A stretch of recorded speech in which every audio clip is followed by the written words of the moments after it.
I haven't mentioned a title to a sermon, I don't think, for a few weeks. And this one just popped in my head while I was working on this message. And the title I came up with is Holy Metaphors, Batman. It popped in my head as I was writing this one. So that's the title. That's the title. It's metaphors. They're in the Bible. It's holy, right? And yeah. Anyway,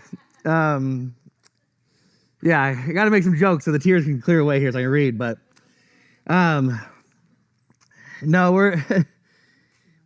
we're in the 10 miracles of Jesus in the valley, and I hope by now that we can see that the miracles are presented in such a way that we're meant to see something so much deeper than the miracles themselves.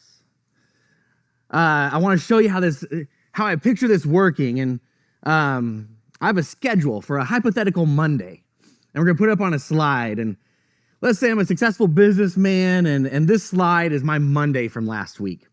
This is what literally happened in the literal order of events on Monday. Now I go at 5 p.m. and I meet some friends for dinner. And one of my friends says, yeah, how was your Monday? How was today for you? And I say, oh man, I kicked off Monday with a bumper-to-bumper traffic jam on the way to work because of a car wreck. But I had breakfast. I don't normally get to, but I had breakfast. Work was the usual, you know, it invoices, phone calls, emails. But I did get that proposal I told you about. I got it off my desk, and so that's not hanging over my head anymore.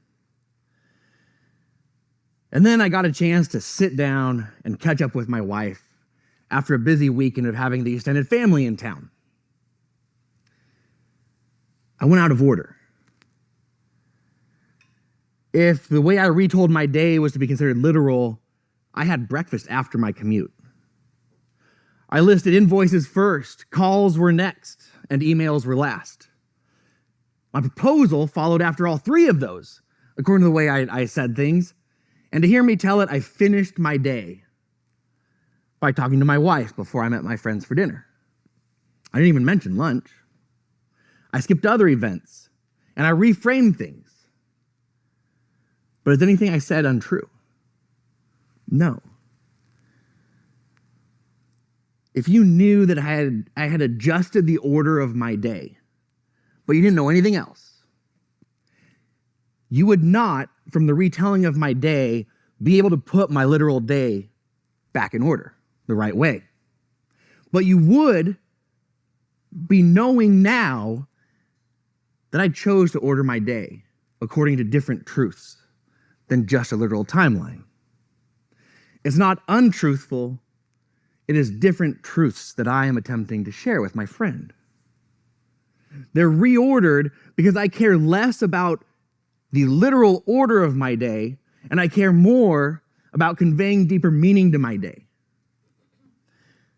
By reordering my events, I started off with the worst event of my day, my morning commute. I got it out of the way. I was like, this is how I kicked off my Monday.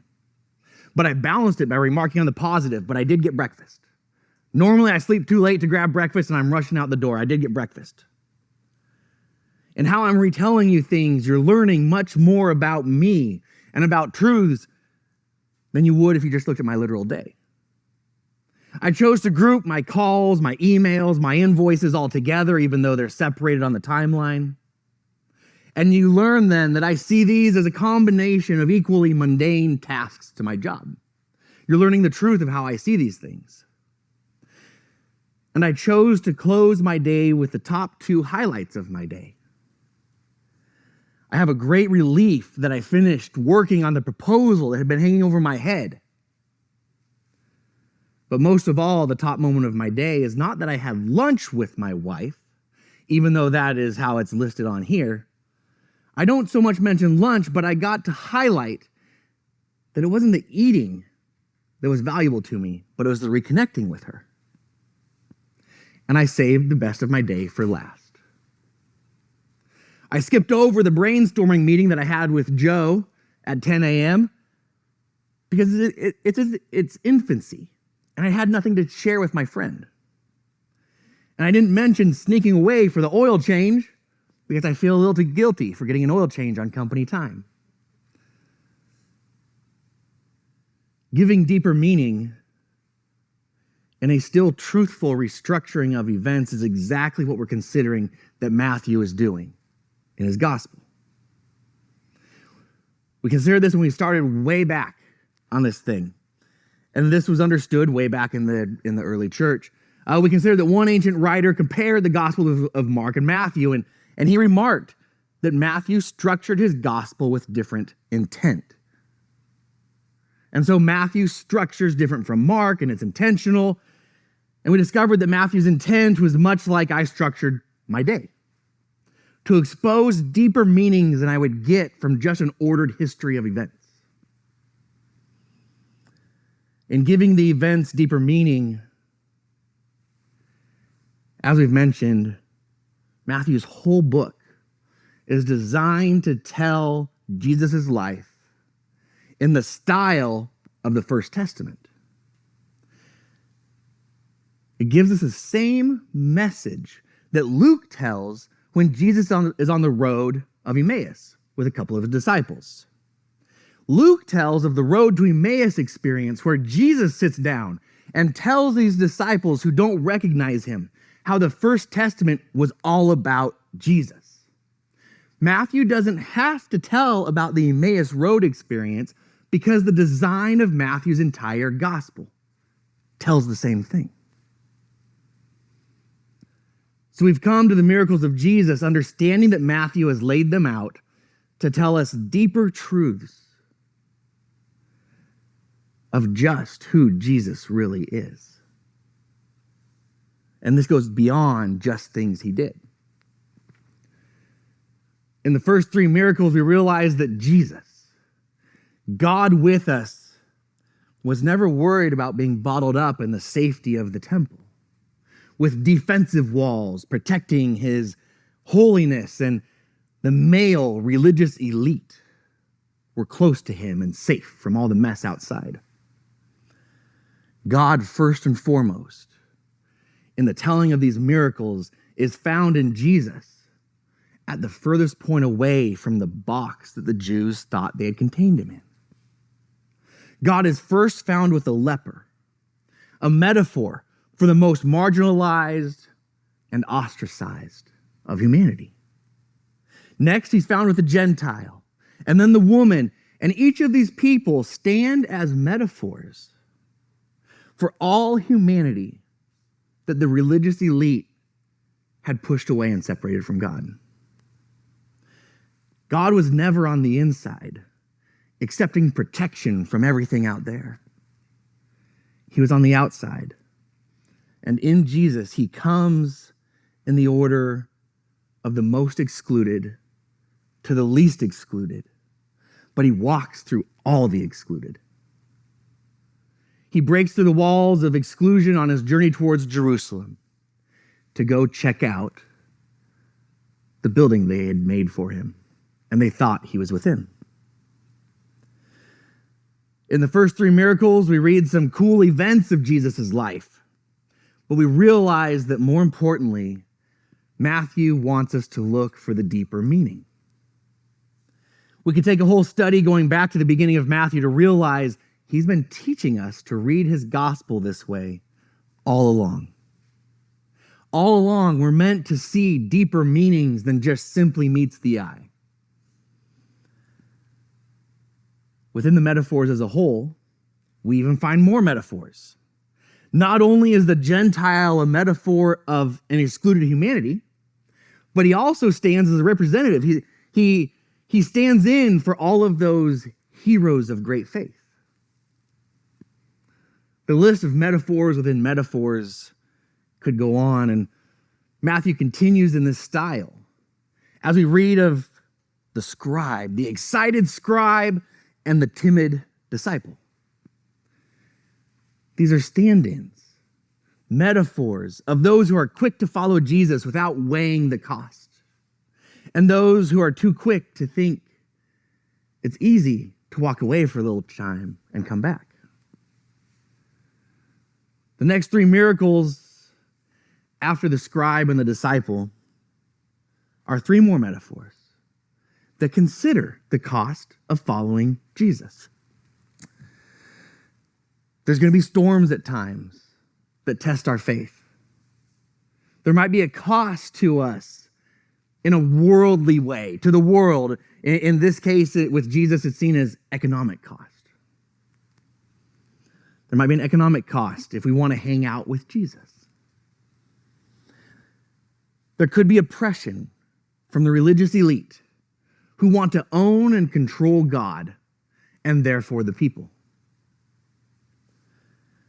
After the second group of three miracles, we take another break.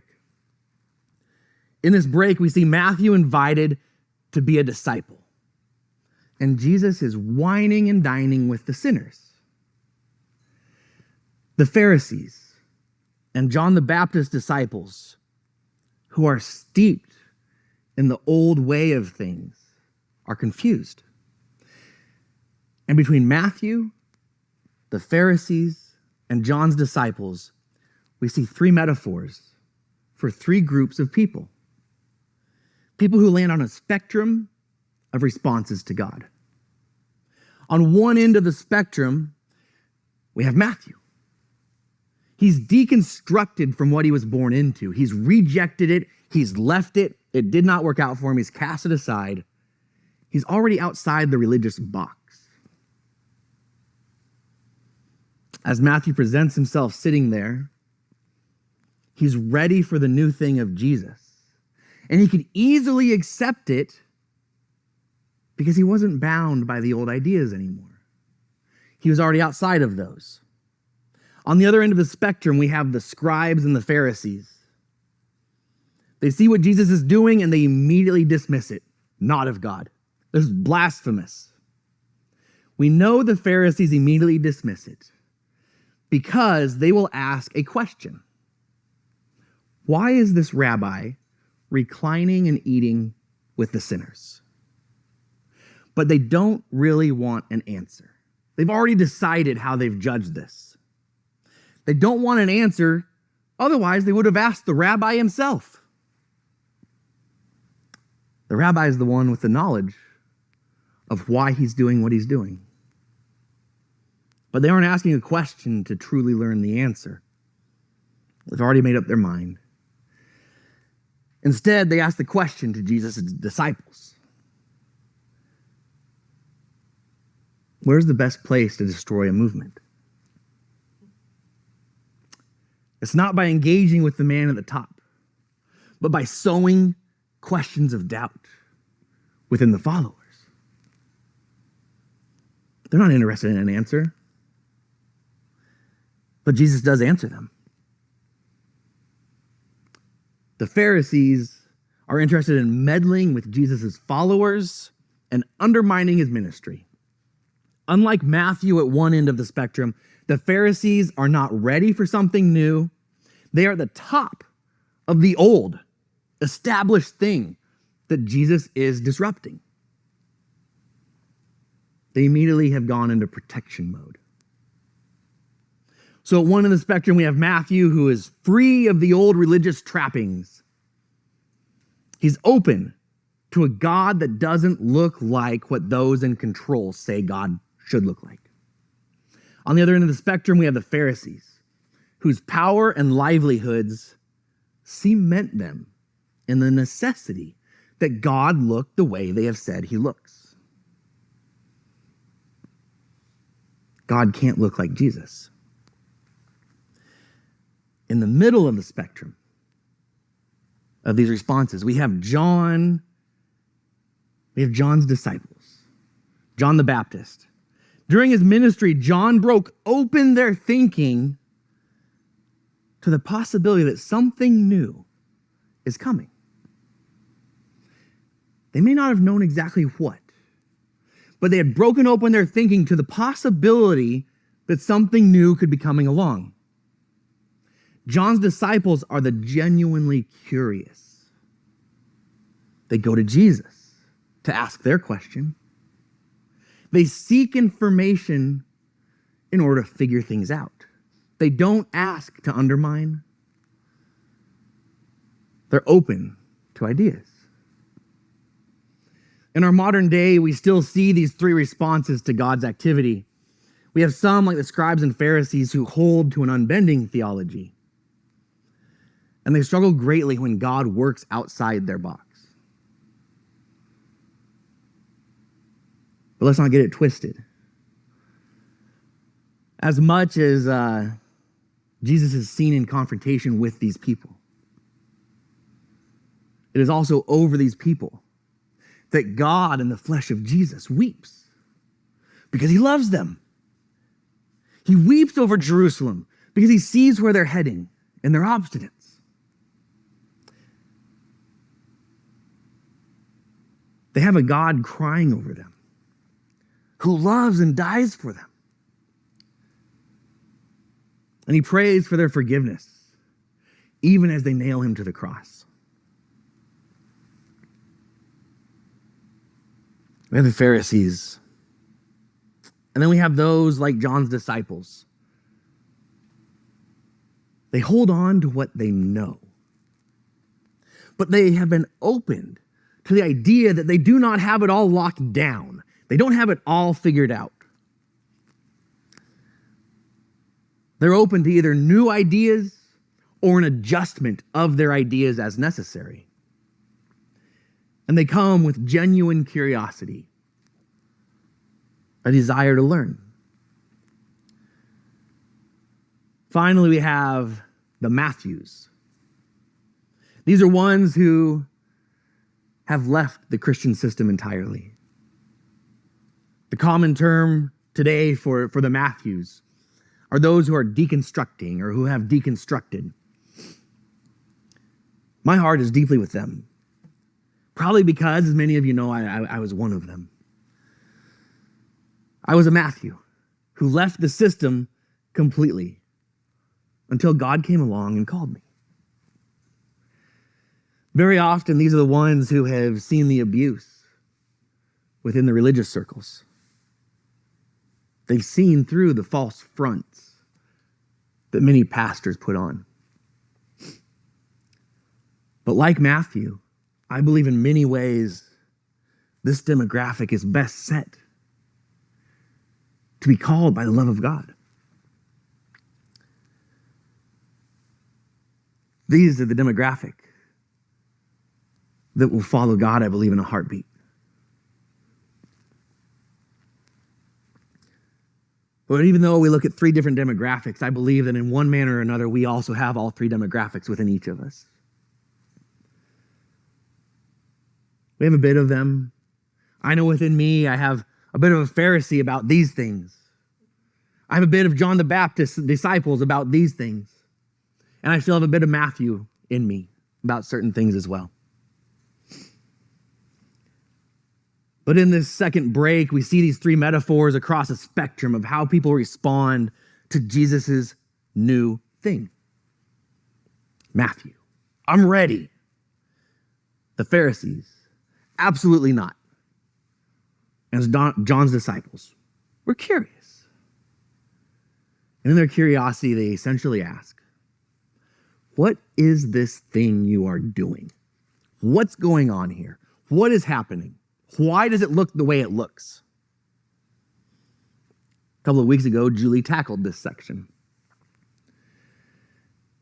And the key to carry forward from what Jesus says of the new thing is that it doesn't fit with the old. You can't take what I am doing, Jesus is saying, and slap it on like a patch to the rest of how you have dressed God up. You can't take what I am bringing that is new wine, that is literally a living, breathing, growing thing, and put it in your old box. And we're left with the hanging question. Okay, this is an entirely new thing that cannot be combined with the old. So what is this new thing? What is this? It's to that answer, to that hanging question, that Matthew moves into his final section of miracles in the valley. 4 miracles Amazing events in and of themselves, but used and arranged by Matthew as metaphors to also teach us things so much deeper than what just literally happened. Blows our mind how this all comes together. It's the depth of Matthew's gospel that is more than meets the eye. When I was presented with scripture as a kid in Sunday school, and even when I first came back to the church as an adult, the way I was taught scripture removed the skill and the beauty of Matthew's writing. But I've come to see how deeply inspired he was to write what he wrote. I originally was taught to conceive of Matthew more as an inspired historian, but I've come to see him as an inspired theologian, skillfully taking history to teach me so much more. So we come to this question related to Jesus' life. What is the new thing your life is bringing to us? And it's to this question that we arrive at our new section of Scripture. These are miracles 7 and 8 out of 10, but these are miracles 1 and 2 of the new thing Jesus is doing. We can call these the desperation miracles. These two miracles are woven together and they teach us the same theological lesson. Let's read it. This is Matthew 9, verses 18 through 26. While he was saying these things to them, this is while he had his own disciples there, while he was dining with the sinners and the scribes and the Pharisees, and John's disciples were there, and the house was full of sinners. And Jesus is interacting. So while he's at this house, suddenly a leader came up and knelt before him, saying, "My daughter has just died, but come and lay your hand on her, and she will live." And Jesus got up and followed him with Jesus' disciples. Then suddenly a woman who had been suffering from a flow of blood for 12 years came up behind him and touched the fringe of his cloak. For she was saying to herself, "If I only touch his cloak, I will be made well." Jesus turned, and seeing her, he said, "Take heart, daughter, your faith has made you well." And the woman was made well from that moment. When Jesus came to the leader's house and saw the flute players, these are people that were actually hired for mourning. You were required, even if you were poor, you're required to hire 2 flute players for mourning. So he sees the flute players and he saw the crowd making a commotion. They're all mourning. In the Middle East, mourning is a very dramatic event, wailing and screaming and crying, and at least 2 flute players in this case. He sees the commotion. He said, "Go away, for the girl is not dead, but sleeping." And they laughed at him. But when the crowd had been put outside, he went in and he took her by the hand, and the girl got up. And the report of this spread through the district. When we look at this passage, it shouldn't be lost on us that Matthew continues to highlight women against a male-led society. He's been doing this since the beginning of his gospel. As it relates to Jesus' 10 miracles in the valley, he used a woman to be seen receiving the only unrequested miracle of Jesus' life. The story of that miracle culminated the power of Jesus' touch and his inclusion of the outcasts. Now, as it comes time to reveal the theology of the new thing that Jesus is doing, Matthew blazes this new trail with women first. We'll actually see that Matthew is going to use the women here to demonstrate the most important, key, new thing that Jesus is doing. There's a leader's daughter. We can figure that she's probably young because she's still in the house. She hasn't been married off. We're trying to look at the life of Jesus in the Gospel of Matthew. So I'm trying to stay in Matthew primarily, but if I cheat and I go over and I look at the other Gospels, we discover that yes, she is young. The other Gospels tell us that she's 12. Alongside the daughter, we simultaneously have a woman with a bleeding disorder. You may remember this woman from Julie's amazing teaching that she gave during Advent on the idea of hope. Both women are unclean according to the law. The daughter for being dead, and the second woman for continuing to bleed. These are the desperation miracles, because the miracles come when all else has failed. The daughter's now dead. The bleeding woman has had 12 years to try everything. Options for both women have been exhausted. For the dead daughter, time itself has been exhausted. For the bleeding woman, all options have run out until Jesus. While the story begins by talking about the dead daughter,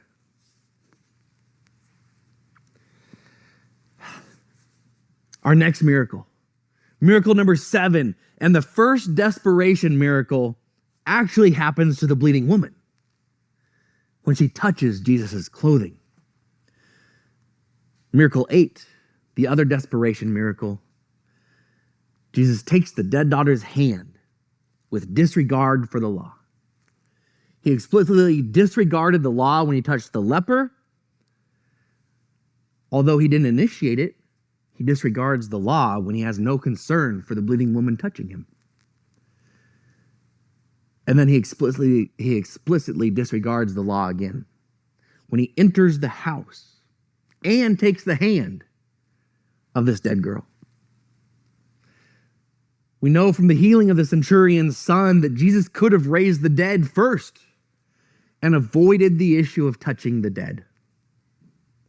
But Matthew takes the detail through the 10 miracles to show that twice Jesus has intentionally pushed aside the law for mercy and love. Once can be a mistake, but twice is intentional.